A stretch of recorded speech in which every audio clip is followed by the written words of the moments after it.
purpose of our experiment will be to design and construct a spectrophotometer using parts manufactured by a 3D printer. Our spectrophotometer will be designed to fit an iPhone 6 case so that the produced spectrum can be captured using the phone's camera. We will aim our spectrophotometer at various light sources with varying temperatures in an effort to test Wein's Displacement Law and the Stefan-Boltzmann Law for blackbody radiation, so that we can estimate the temperature of these light sources and compare these to the actual temperature we will record using a standard thermometer. The first portion of our experiment will test Wein's Displacement Law, which states that the peak wavelength of the light source, multiplied by its temperature, will equal 2.898 times 10 to the negative 3 meter Kelvin. This is very useful for determining the temperature of distant celestial bodies, although for our purposes, we will compare the calculated temperature to the temperature that we measured. In the next portion of our experiment, we will be testing the Stefan-Boltzmann Law given on the screen.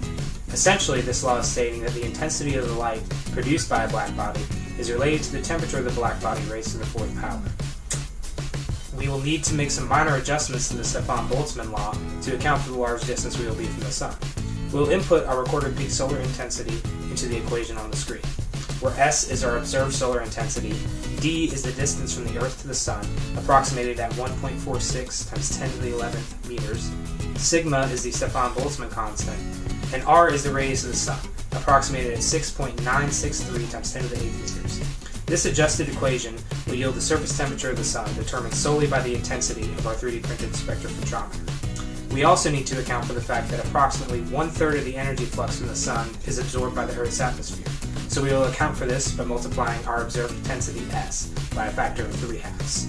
We will compare our calculated values to that of the actual temperature, which according to Wikipedia is 5,775.8 kelvins.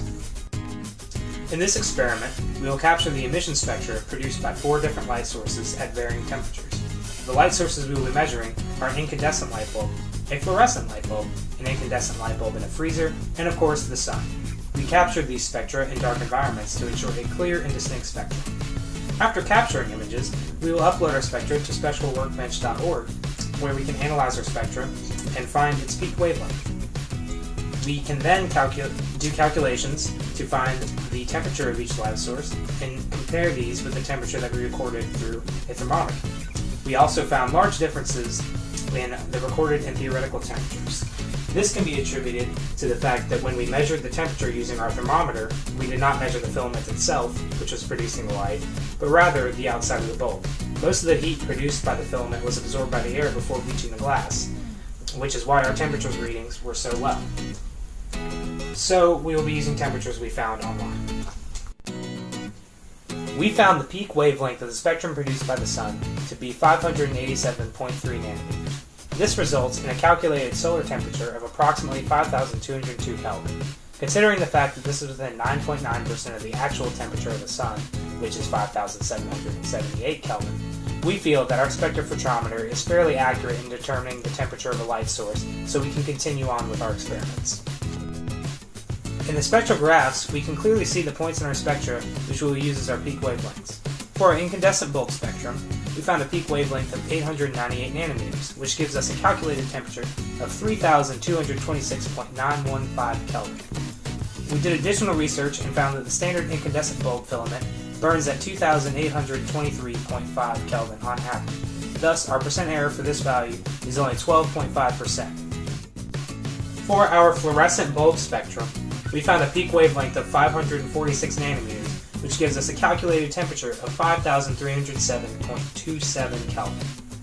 When compared to the average temperature for fluorescent bulbs, we found that a 13-watt fluorescent bulb has an average temperature of 5,500 Kelvin, suggesting that our temperature reading was much more accurate since we only produced a percent error of 3.5%. Our freezer incandescent bulb produced one of the more interesting spectra. There is a very low intensity throughout the entire plot, with a slight but significant bump near the middle, giving us a peak wavelength of 1,051 nanometers, which yields 2,757.15 Kelvin for our light source temperature. Using the measured temperature we found, the percent error was 819%. So we decided to use the temperature for a standard incandescent bulb at 2,823.5 Kelvin. We found a percent error of 2.3%, which was much, much lower. Overall, most of our temperature recordings were inaccurate, which caused all of our experimental errors to be quite large. However, when comparing our calculated temperatures to the average temperature of each light source that we found online, we found that our percent error dropped significantly. If we were to perform this experiment again, we would also ensure that we had accurate temperature readings for each light source so as to ensure that we obtained the most accurate results.